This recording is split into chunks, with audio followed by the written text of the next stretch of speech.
Bu. Oke, oke. Jadi dia sebagai sumber asupan ya bagi manusia maupun ternak. Ada lagi yang mau menambahkan ciri dari tanaman pangan?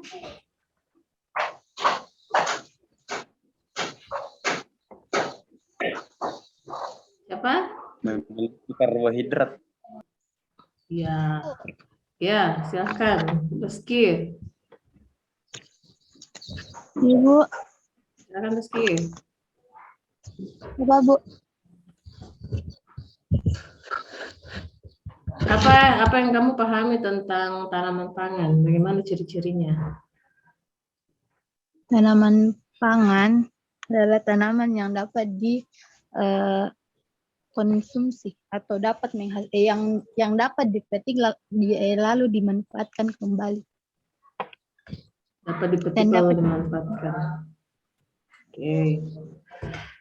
Oke ya. Jadi Ibu ingatkan kembali bahwa tanaman pangan itu tanaman yang bisa dibudidayakan, bisa dikembangkan di suatu areal. Kemudian dia bisa sebagai sumber makanan, sumber asupan bagi manusia dan bagi ternak. Kemudian ciri khas lainnya dia punya karbohidrat yang tinggi ya. Jadi sebagai sumber karbohidrat, makanya dia disebut sebagai tanaman pangan karena memang mengandung bahan karbohidrat yang lebih dominan ya dibandingkan kandungan yang lainnya. Tapi tidak menutup kemungkinan ada protein di situ, ada vitamin, ada mineral, bahkan ada lemak di situ ya, tidak menutup kemungkinan. Tapi yang lebih dominan adalah karbohidratnya. Contohnya, siapa yang bisa? Contoh tanaman pangan, ada berbagai macam jenis ya di tanaman pangan. Coba siapa yang bisa sebutkan contohnya? Rara mana ya Rara? Rara apa kabar?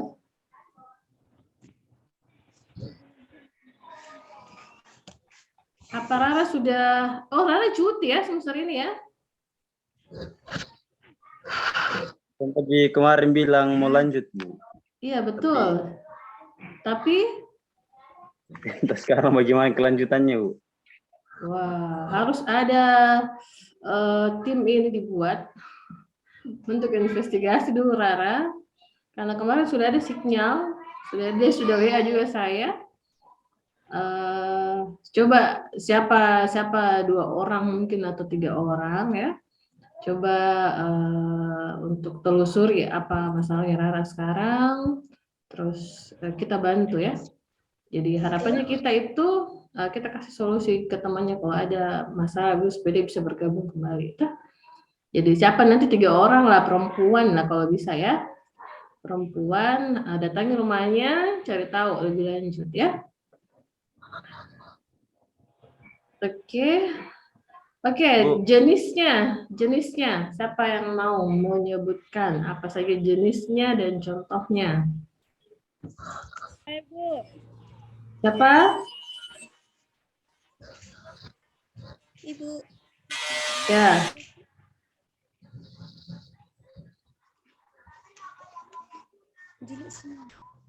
Ya, silakan. Langsung.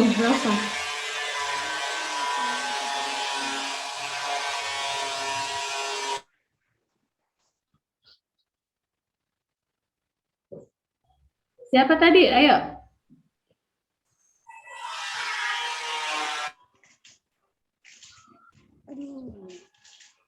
Contoh tanaman pangan Bu. Ya, contohnya tanaman pangan. Ya, seperti jagung Bu. Makanan pokok. Ya, contohnya jagung. Apalagi jagung untuk makanan hewan peliharaan. Seperti kemudian padi, ubi, sama ketela lah. Ketela. Singkong. Jadi ingat ketela deh. Ya, sama kayak ini Yusril Bu, satu HP Bu. Oke, boleh. Satu kelas juga satu link boleh, nggak ada masalah ya. Yang penting kita terkonek. Oke. Iya. Terus ada lagi. Kan kemarin kita sudah golongkan ya ada berdasarkan serealia, ada biji-bijian. Nah, siapa bisa menyebutkan jenisnya, kemudian contohnya? Kalian mencatat enggak ini kemarin? Dicatat, Bu. Ya udah. Coba review dulu. Ibu mau lihat kalian masih ingat tidak? Atau mau nyimak enggak baik-baik kemarin? Berdasarkan jenisnya tanaman pangan apa saja. Tadi siapa tadi? Yasir ya? Yusril ya sudah menyebutkan beberapa jagung dan singkong. Coba siapa? Biji-bijian, Bu. Ya, silakan. Jagung, kacang tanah, kedelai. Kalau umbi-umbian itu ubi jalar, talas, singkong. Sedangkan panangan, tebu, sagu. Satu lagi, serealial, Ya. sorghum dengan padi. Oke, bagus. Kalau bakar itu masuk apa dia? Pangan atau bukan? Panganan. Panangan ya. Oke. Atau kalau pakai sambal-sambal, jadi sebenarnya kita kalau makan bakar goreng saya itu sudah memenuhi asupan karbohidrat ya, tidak mesti nasi sebenarnya. Jadi justru sekarang itu malah nasi kalau terlalu berlebihan itu banyak dampaknya, orang kena diabetes lah, kena obesitas, kanker bahkan ya. Jadi kalau ada di sumber karbohidrat lain di rumah ya dipakai aja untuk mengganti padi. Oke, bagus. Jadi sekarang kita lanjut ya.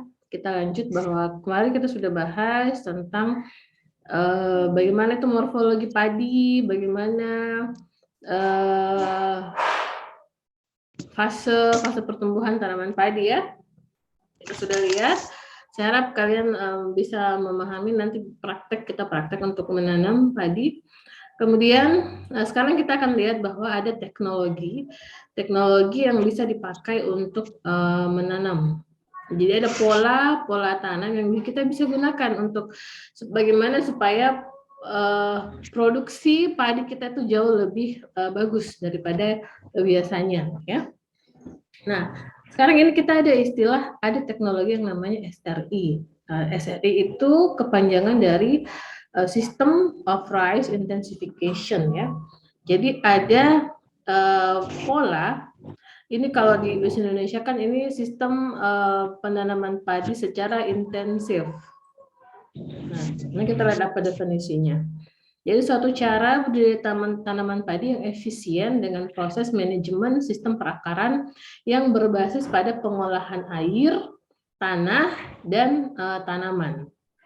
Ya, jadi titik atau kata kunci dari teknologi SRI itu kita bermain di pengelolaan airnya dan pengelolaan tanah serta tanamannya. Nah, airnya di sini dalam artian apa? Itu akan ada pengaturan tertentu pada pemberian air, kemudian tanamannya itu akan ada pengaturan tertentu juga, begitu juga dengan tanah. Ya. SRI ini berasal dari Madagaskar, itu dikembangkan sejak tahun 80-an, jadi sudah sangat lama. Dia seorang biarawan asal Prancis. Kemudian dikembangkan di 24 negara sejak tahun 93. Jadi ini sudah teknologi lama. Di Indonesia sendiri sudah banyak yang mencoba, cuma saya tidak tahu kenapa pada akhirnya juga petani kembali ke pola yang konvensional, yang biasa ya. Kita lihat dulu apa ini SRI. Ya. Nah, jadi untuk metode SRI itu ini ada data perbandingan. Dari segi produksi, kalau dia konvensional itu produksinya per hektar itu sekitar 4 sampai hampir 5 ton saja rata-rata ya, rata-rata per hektar padi. Kemudian kalau kita pakai pola SRI itu bisa menaikkan produksi hingga 7 sampai 9 ton per hektar ya. Nah, kemudian yang menjadi poin di sini jumlah benih. Jumlah benih yang dipakai itu berbeda. Nah, kenapa tadi di definisi itu ada tanaman yang di stressing? Karena di sini dalam pemakaian benihnya itu berbeda.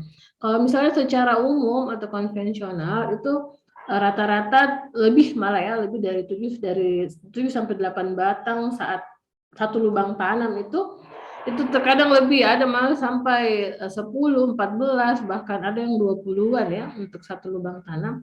Nah, kalau SRI itu hanya memakai satu batang saja yang ditanam, ya.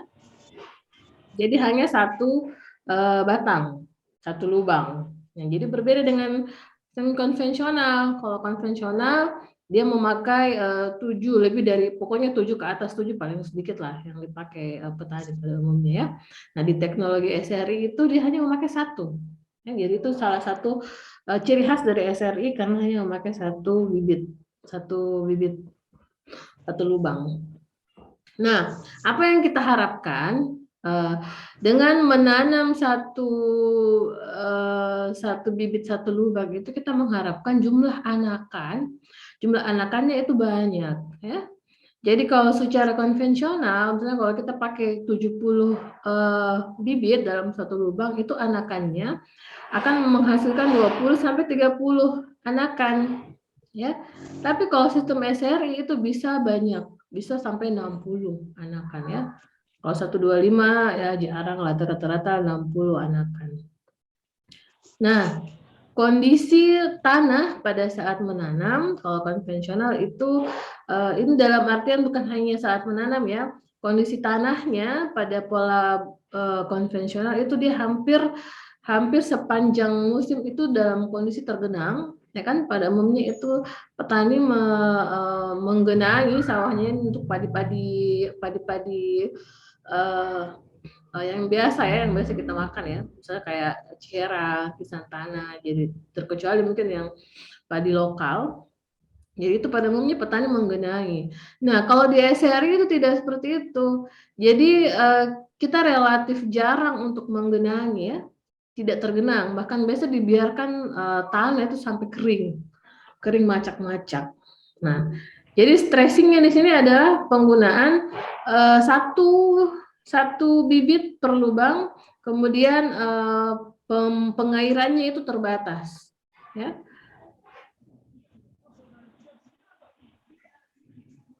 Oke, jadi kenapa muncul teknologi ini? Karena ada beberapa macam permasalahan di budidaya tanaman padi ya. Misalnya adanya penurunan kesehatan kesuburan tanah. Nah, sekarang ini yang menjadi permasalahan ya, bukan cuma di padi, tapi hampir di seluruh pola budidaya tanaman yang ada di Indonesia, bahkan di dunia, karena mulai terjadi penurunan kesehatan dan kesuburan tanah. Akibatnya apa? Akibatnya tanaman kita gampang terserang hama dan penyakit, gampang stres terhadap iklim, misalnya ada iklim yang ekstrim, tanaman kita stres, gagal panen dan seterusnya ya. Itu karena kesuburan tanah kita mulai berkurang, sehingga kalau kita bicara produksi, otomatis dari tahun ke tahun ini semakin menurun ya.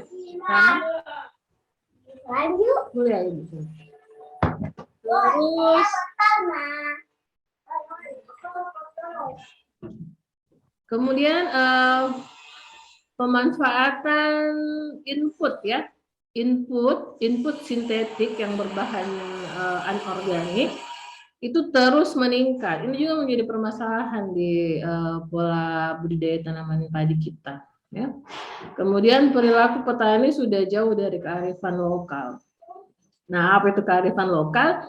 Jadi sebenarnya kalau kita lihat di NREKAN misalnya ya, di NREKAN itu kan sudah banyak yang kita temui, masih banyak kita temui.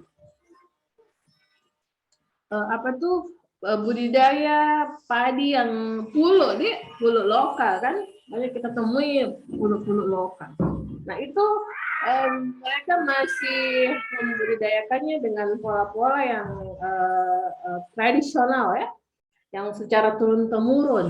Misalnya mandoti itu kan kita tahu dia ditanam di area yang berlereng, dibuatkan terasering, kemudian kelimpahan mikroba tanahnya itu masih banyak. Cuman saya nggak tahu ya apakah di mandoti di kanan itu dia masih pakai pupuk kimia atau tidak, pupuk sintetik atau tidak. Saya kurang tahu. Tunggu sebentar ya. Laptop dulu loh.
Mana ibu guys?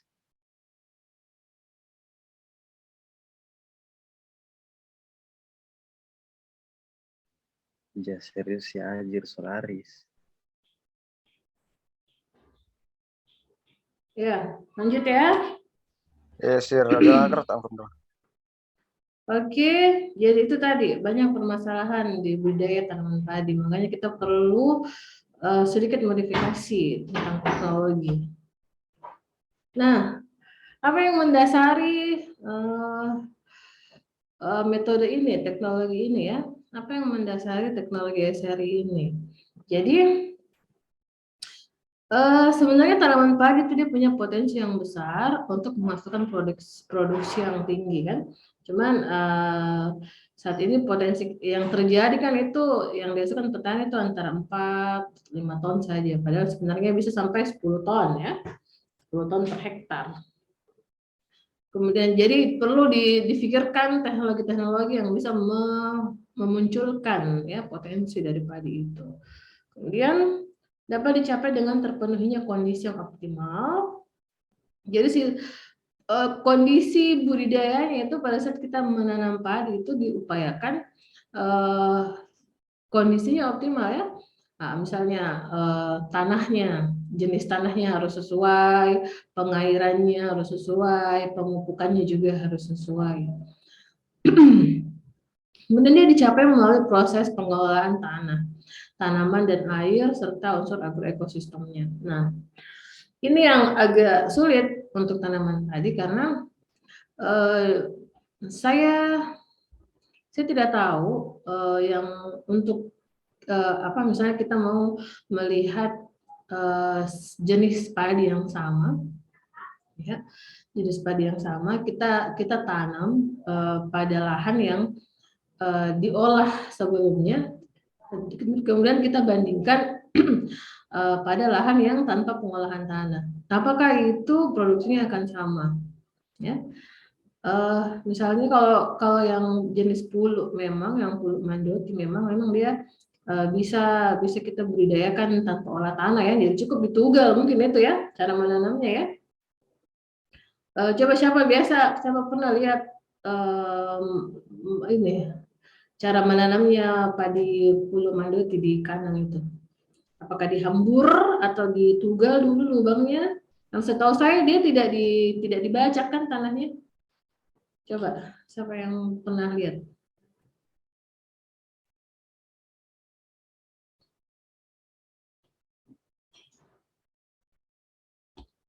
Hah? Tidak ada yang pernah lihat ya? Tidak ada pernah kita jalan-jalan lah ke kandang. Nggak usah jauh-jauh ke Sidrop gitu. Kita ke kandang saya jalan-jalan untuk lihat bagaimana cara menanamnya itu orang di sana. Apakah dia dihambur atau ditugal atau disemai dulu baru ditanam pindah kan? Kita tidak tahu. Nah, Pada umumnya yang petani lakukan itu kan dia melakukan pengolahan tanah sempurna, jadi tanah dibajak ya. Pekan lalu sudah kita bahas olah tanah sempurna, sawah itu dibajak sampai 2 kali kan, betul-betul dibuat menjadi lumpur baru ditanami. Apa yang Ibu mau bilang? Jadi sebenarnya pengolahan tanah itu tidak relatif memberikan pengaruh yang bagus bagi tanaman. Karena kenapa? Karena dalam pengolahan tanah ada banyak mikroorganisme tanah itu yang terganggu, bahkan mati ya pada saat diolah. Bayangin kalau tanah dibolak-balik, diaduk-aduk, ya bagaimana dengan ininya? Bentuk fisik dan kimia tanah itu banyak terbongkar. Ya? Oke. Kemudian terjadi kecenderungan seperti kita bahas tadi. Nah ini, padi itu bukan tanaman air ya. Tapi dia merupakan tanaman yang membutuhkan banyak air. Tapi dia bukan tanaman air. Artinya tidak sepanjang musim dia harus digenangi. Oke, dia butuh banyak air, tapi dia bukan jenis tanaman air. Kemudian pada kondisi tanah tidak tergenang, akar itu akan tumbuh subur dan membesar sehingga dapat menyerap nutrisi yang banyak serta mendorong tumbuhnya anakan yang optimal. Nah ini yang saya maksud dengan pengolahan tanah. Terkait juga dengan pengolahan tanah, terkait juga dengan pengairan ya, pemberian air pada tanaman padi. Jadi di SRI itu ada istilahnya intermittent irrigation atau pemberian air terbatas. Nah, jadi pemberian air sangat terbatas supaya akar itu dirangsang untuk bisa mencari keberadaan air. Oke, jadi semakin jauh air berada di dalam tanah, akar akan semakin bekerja, dia akan semakin memperpanjang. Ada tetangga kerja, terdengar ya di situ ya?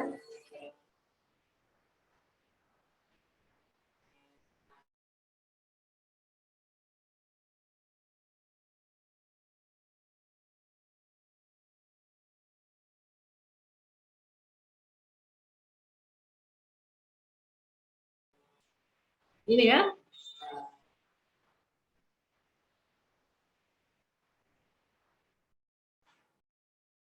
Nah, ini jadi akar itu misalnya air itu ada di sini.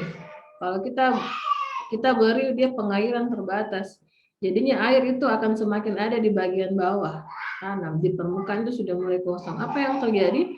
Akar yang tadinya menikmati air di sini, karena air sudah tidak ada di sini, maka dia akan bekerja untuk mencari keberadaan air. Akhirnya akar-akar itu akan menjadi lebih panjang ya. Saya di sini keberadaan air.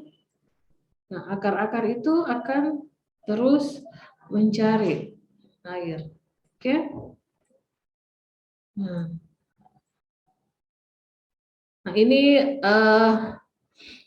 ini berlaku juga hukum gerak pada tanaman. Jadi tanaman sebenarnya bergerak kan? Dia bergerak secara pasif, dia bergerak kalau ada rangsangan. Jadi bukan cuma bergerak kalau ada cahaya matahari misalnya. Kan kita bisa lihat ya, kalau tanaman itu ternaungi, kemudian di satu sisi ada cahaya, dia akan miring, dia akan condong miring untuk mencari arah datangnya cahaya. Ya. Nah, begitu juga dengan air. Nanti kalau zoom-nya terputus, kalian masuk kembali saja ya. Nah, begitu juga dengan keberadaan air. Jadi semakin jauh keberadaan air di dalam tanah, maka akar ini akan semakin panjang, akan semakin banyak juga cabang-cabangnya. Jadi semakin banyak akarnya. Jadi biomasa akar itu semakin banyak. Kalau banyak akarnya, apa yang terjadi? Akan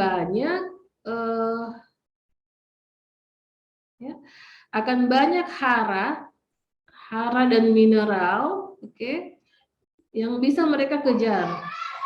Ya. Mereka akan mengejar hara, Semakin luas bidang dari akar itu untuk mencari hara juga. Akhirnya apa? Semakin banyak makanan atau nutrisi yang bisa diserap oleh tanaman pada saat akarnya banyak. Nah, kalau begitu otomatis organ-organ vegetatifnya juga akan banyak ya. Nah, organ vegetatif tanaman padi apa saja? Coba ada yang masih ingat? Organ vegetatif dari tanaman padi apa saja?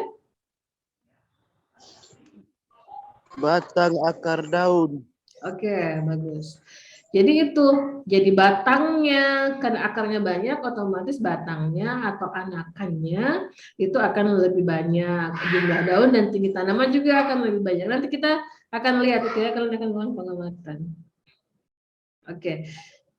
Jadi itu kenapa SRI itu dia menggunakan pengairan terbatas, ya, supaya air itu jauh ada di bawah dan akarnya lebih panjang, ya.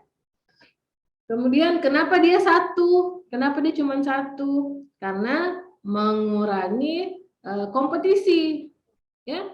Kalau dalam satu lubang itu kita kasih lebih dari satu, ada 2, 3, bahkan sampai lebih dari 7, itu kebayangkan mereka harus di sini ada lagi tanaman, di sini ada lagi tanaman. Sementara areal yang diserap, nutrisi yang tersedia pada luas arealnya itu sama saja. Berarti akan ada persaingan antara satu tanaman dengan tanaman yang lain, ya. Akhirnya pertumbuhan vegetatifnya tidak maksimal, ya. Jumlah anakannya akan lebih sedikit dibandingkan yang kalau hanya tunggal saja, misalnya, ya. Ada pertanyaan?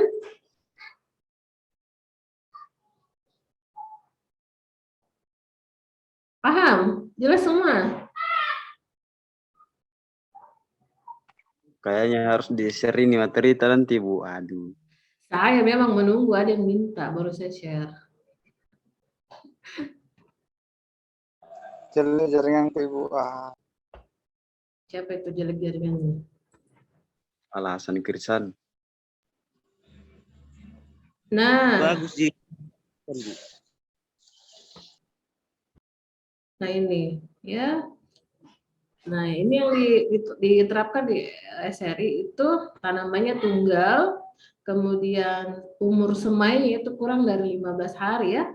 Jadi biasa kan kalau konvensional itu mereka menanam benihnya itu umur 21 hari ya. Ini 15 hari sudah ditanam. Jadi umurnya lebih muda. Umur muda kemudian hanya satu saja. Nah, ini metodologinya begini. Jadi tanamannya hemat air yang ini. Kalaupun dia digenangi, itu genangannya hanya 2 cm saja. Kemudian dibiarkan tanahnya sampai macak-macak, itu dikeringkan, ada periode dia dikeringkan sampai tanahnya itu betul-betul pecah. Ya. Jadi tidak becek-becek terus, dia sampai kering sampai pecah-pecah. Nah, di sini dia hemat bibit karena satu-satu ya, satu lubang satu bibit, jadi lebih hemat 5 kg. Kemudian biaya kerjanya lebih murah. Ini kalau dia bilang tidak butuh biaya pencabutan, ini berarti dia tanam langsung ya. Kemudian dia lebih hemat waktu karena persemaiannya kalau dia disemaikan itu hanya 3-10 hari, bahkan ada yang 3 hari sudah dipindahkan. Jarak panen, jarak tanamnya lebih lebar, kemudian dia bisa lebih cepat panen dibandingkan yang menunggu sampai 21 hari ya. Nah, ini potensinya bisa sampai 7-14 ton. Kalau yang konvensional itu rata-rata 4, 5, ya, 6. Di sidrap saja itu kalau dapat 6-7 ton itu pola biasa sudah luar biasa. Nah, ini tadi bagaimana pengaruh penggenangan air itu terhadap pertumbuhan padi.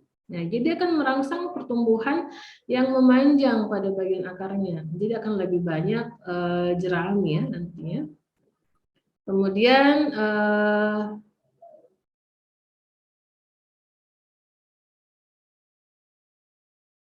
Oh, ini pengaruh pengenangan air ya secara terus-terusan ya. Nah, dia ini bisa jelaskan tadi ya, akarnya itu kalau airnya tersedia terus di permukaan, akarnya juga akan pendek karena dia tidak perlu mencari air jauh-jauh ya. Kemudian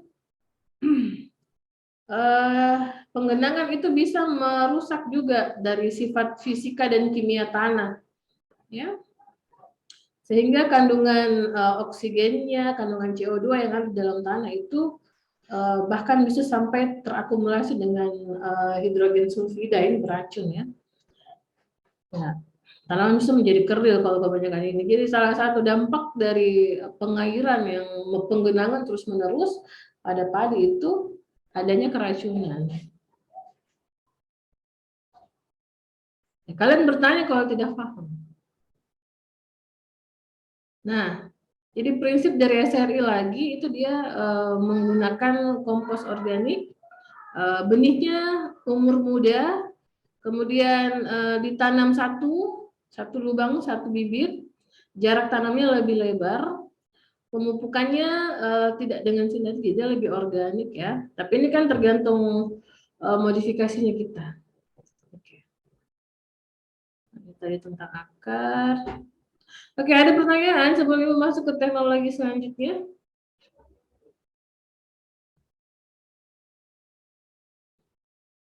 Kalau tidak bertanya itu yang tanya. Ini yang masih off kamera ini. Coba Ridwan Syah sama Josi mana?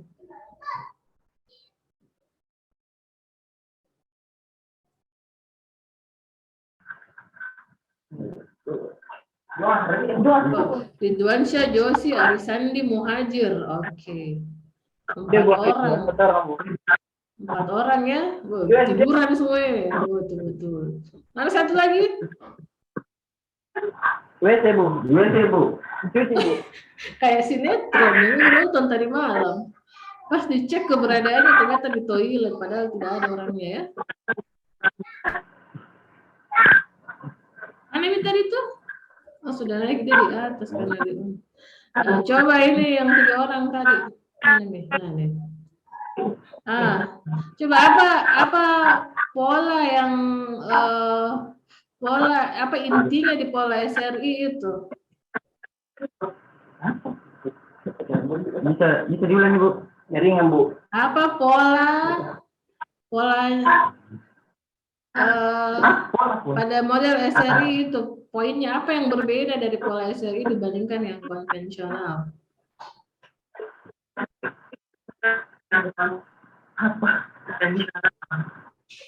Saya tahu kamu dengar saya, nggak usah playing victim.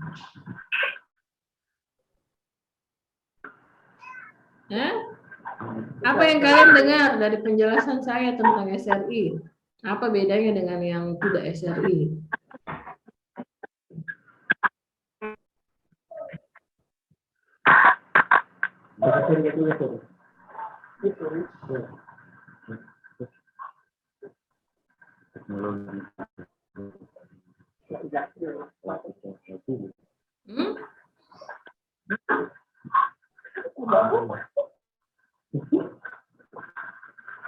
Nah, kenapa? Tidak tahu. Kenapa tidak tahu? Kalian mencatat tidak? Oke, ini kita lihat ya. Kalau di Jejar Legowo itu ada lorong yang cukup lebar di antara tanaman. Jadi kalau di gambar ini itu Jarwo 21. Kenapa dibilang 21?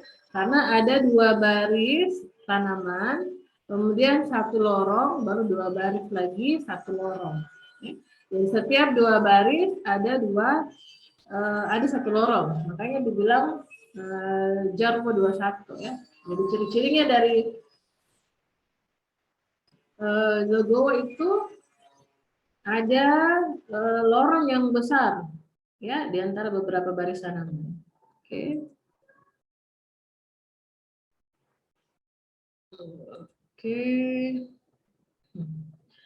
Nah, kalau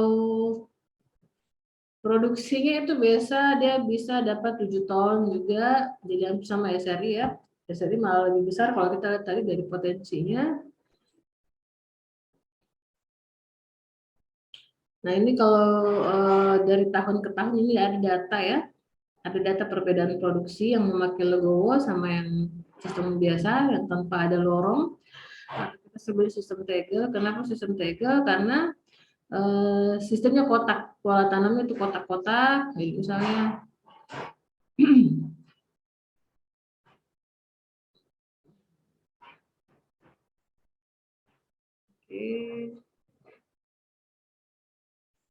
ya biasanya kalau sistem tegel itu polanya begini.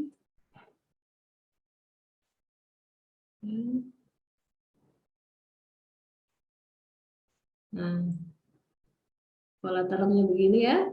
Jadi di sini setiap titik itu ada tanaman. Oke. Ya. Jadi setiap kotak itu ada tanaman. Jadi hampir tidak ada baris yang kosong ya. Semua jalur terisi. Ini sistem tegel. Nah, kalau sistem legowo, anggap aja legowo 21, itu polanya seperti ini.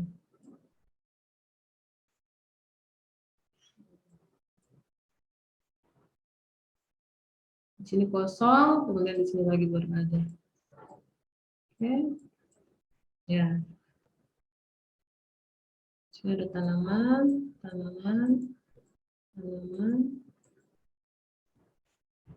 Ya. Oke. Nah, di sini itu akan kosong, ya. Jadi ada lorong.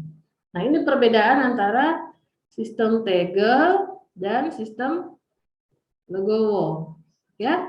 Jadi pada prinsipnya sistem legowo itu dia mengatur jarak tanam, oke, jarak tanam dan ada lorong yang disiapkan. Nah, bisa ya, ada gambaran ya? Ibu. Oke. Nah, ini kita lihat kenapa pola ini diunggulkan. Karena secara data dari tahun ke tahun itu ada perbedaan jumlah produksi. Kalau kita lihat ya, rata-rata di sistem legowo itu dia dari tahun ke tahun rata-ratanya 7,1 ton hektar. Kalau sistem tegel itu atau konvensional, ini Ibu maksud konvensional, itu dia mendapat 5 ton. Jadi ada selisih 1 sampai 2 ton per hektar. Kita bandingkan ya. Bahkan ada pernah yang sampai 8 ton ya di tahun 9596. Kenapa semakin kesini semakin menurun ya, tentu kembali lagi ke kesuburan tanah, kesehatan tanah, hama dan penyakit ya. Harus ini memunculkan pertanyaan-pertanyaan di kepala kalian ya. Biar dapat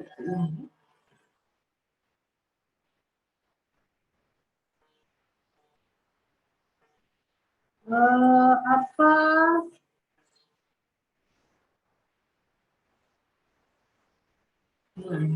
karena kita lihat apa sih keunggulan dari sistem ini? Ya. Apa keunggulannya? Nah ini, karena ada lorong, jadi memudahkan petani untuk lalu lalang ya salah satunya. Dia memudahkan kita dalam mengendalikan termasuk itu gulma, hama, ya.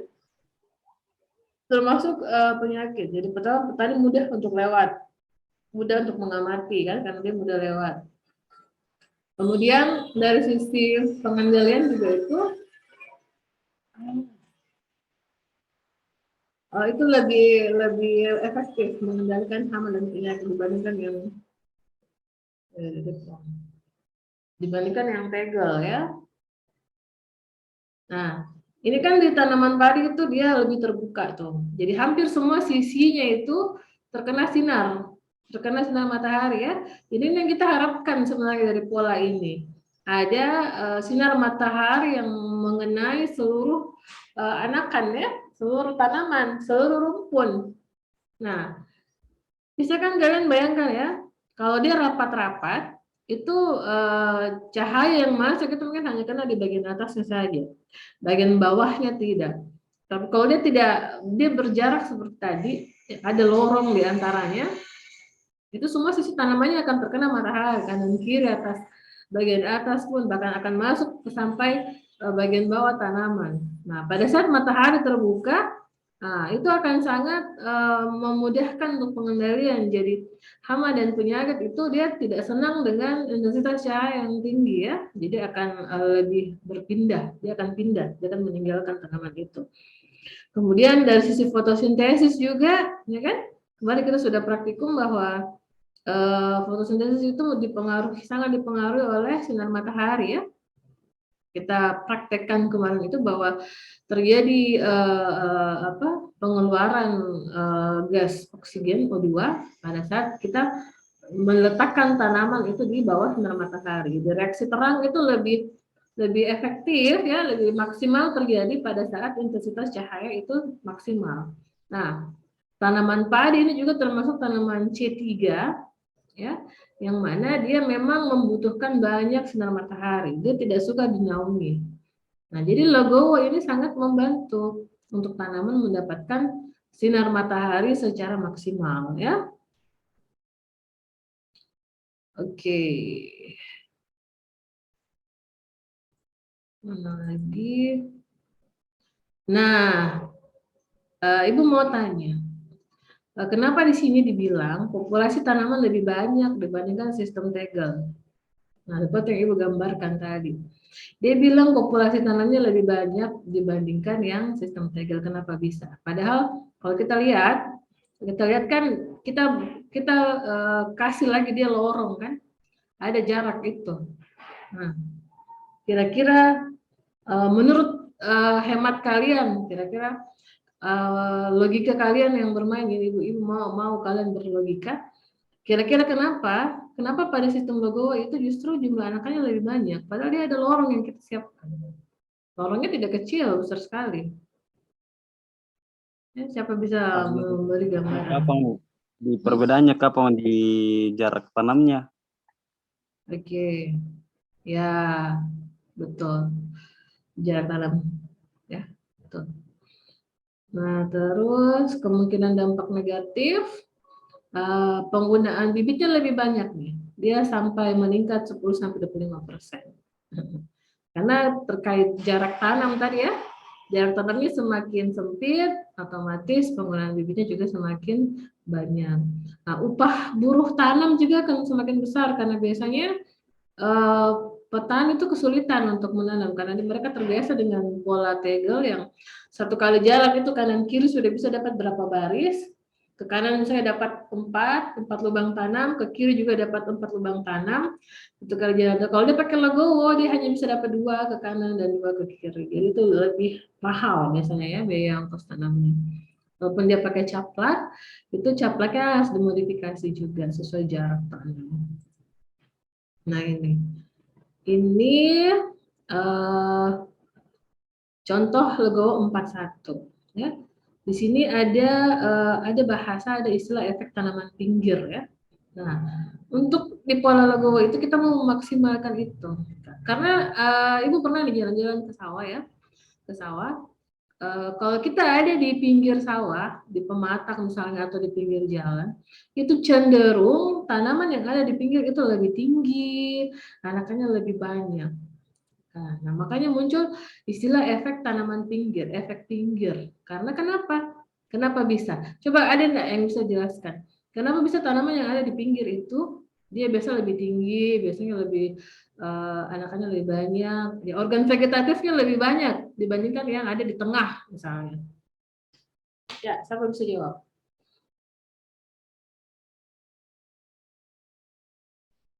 Ayo.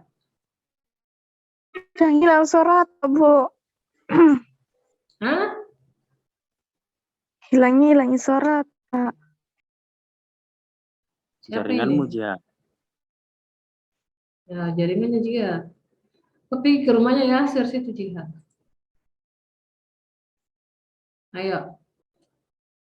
Kira-kira Ya, apa yang menyebabkan tanaman padi yang ada di pinggir itu organ vegetatifnya lebih baik dibandingkan yang ada di tengah. Bahkan Legowo 41 pun ya, yang ada di pinggir sini, sisi baris ke-1 dan ke-4 itu lebih tinggi dibandingkan yang ada di tengah, yang kedua dan ketiga. Apalagi yang tegel kan, yang tidak ada sama sekali lorong. Biasa 8 baris baru ada lorong. Ini latarnya Ibu, foto asli loh. Menurut saya, Bu, Iya. Siapa Ki? saya. Ya, silakan. Lanjutnya. Aduh, kalau di pinggir itu banyak satna dapa, banyak apa namanya? Kayak unsur hara dapa. Kalau di tengah kan terbagi-bagi karena banyak di tengah tuh apa namanya? Padi. Oh, saya tahu ini siapa bicara. Srinar Atika tuh. Menurut saya. Iya. Tapi kan biasa kalau zat hara itu petani memupuk, dia jalan ke tengah tuh. Dia jalan ke tengah. Dia memupuk kemana saja. Kalau unsur hara. Hah? Petani itu berupaya menabur pupuknya itu serata mungkin, ya kan? Mereka jalan ke tengah, ke dalam sawah, kemudian menaburkan pupuknya kemana-mana secara merata. Ibu, Ya. mungkin Silakan. karena yang di pinggir itu Ibu mudah dijangkau cahaya matahari seperti yang Ibu bahwa salah satu keunggulan tanaman legowo itu padi termasuk tanaman C3 karena padi dia sangat membutuhkan cahaya matahari Bu. Jadi tanaman padi yang ada di pinggir itu lebih tinggi daripada yang di tengah-tengah. Mungkin kurang lebih begitu Ibu. Ya, bagus. 100 jawabannya ya. Ya memang seperti itu. Nah, makanya ada efek tanaman pinggir karena apa? Karena cahaya matahari pada tanaman pinggir itu lebih banyak yang bisa ditangkap. Oke? Ya, bagus ya. Jadi ada cahaya matahari yang maksimal yang bisa diserap oleh tanaman. Kemudian ada turbulensi udara. Nah, turbulensi udara ini maksimal juga. Akibatnya apa? Karena perputaran atau sirkulasi udaranya baik, makanya CO2 juga banyak yang bisa diserap oleh tanaman. Oke? Jadi bukan cuma matahari, tapi juga udara, CO2 ya, CO2 dan O2 sih tentunya yang dibutuhkan oleh tanaman itu akan lebih banyak tersedia bagi tanaman ya yang ada di pinggir. Oke, bagus. Nah ini kita bicara jarak tanam sekarang.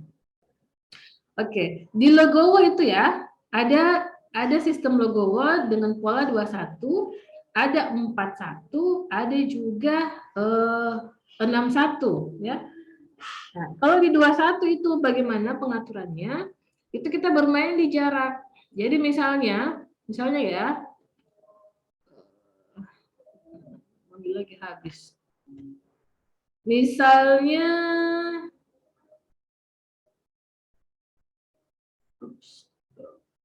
ini dia. Nah, misalnya sistem tegel itu kita pakai begini ya. Misalnya kita jaraknya 25 kali 25. Oke. Nah, ini dari lubang tanam ini, dari lubang tanam ke sini dan ke sini, anggaplah kita pakai 25 cm ya. Nah, kita pakai 25 cm, ke sini juga 25, termasuk ke sini semuanya 25 kali 25. Oke. Nah, kalau kita pakai sistem Legowo, ya, kalau kita pakai sistem Legowo, sebentar. Kalau kita pakai Legowo,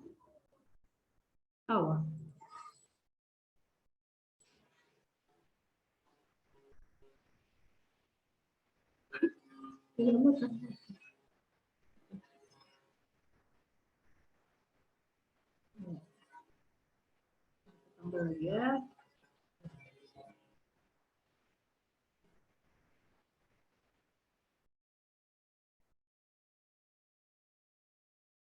Ya. Kalau kita pakai legowo ya, itu kita hanya perlu menghapus setiap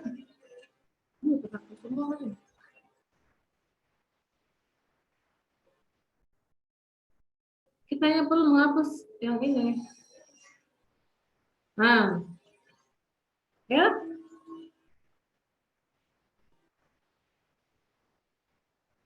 Nah, kita hanya perlu mencabut satu baris tanaman di antaranya. Nah, makanya jadilah jarak 25 kali 25, ke sini 25, ke sini 25, dan ke sininya adalah 50 cm. Oke? Paham ya? Di sini 25, di sini 25, ke sini 50 cm. Jadi ada lorong yang dihasilkan di sini, ya. Nah, terhapus. Ada lorong 50 cm yang dihasilkan di sini. Terus kenapa dia jadi populasinya lebih padat? Karena jarak ke belakangnya itu tidak lagi 25 cm. Tapi 25 kita bagi 2. Jadi 12,5 cm. Jadi jadilah jaraknya 25 kali 25, ke belakangnya dikali 12,5. Oke? Ibu bisa diulang. Diulang? Ya. Diulang ya. Kita pakai slide baru saja kalau gitu ya.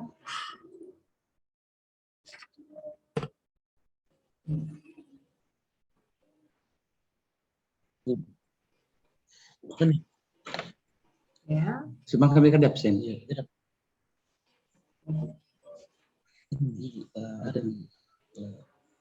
Baru datang. Mau hadir Bu, baru datang Kak. Oh, dari mana aku mau hadir? Pasti baru bangun ini mau hadir. Astagfirullah, dari tadi kita bangun Ibu, tapi tidak ada HP. Cepat, baru Kak cari dari berapa uci ini. Ya, saya misalnya ini pola sistem tegel ya. Nah, kalau sistem tegel itu ini kan jaraknya berapa? Ini jaraknya 25 ya. 25. Oke. 25 ke sini semua 25 kali 25 cm ya. Nah, sekarang Ibu mau kita legowo 21 ya. Ibu mau bikin legowo 21. Apa yang Ibu lakukan? Ibu hanya menghapus satu baris. Nah, kalau 21 setiap 2 baris itu Ibu hapus ya. Jadi ada lorong yang tercipta di sini. Bisa ya? Nah, sekarang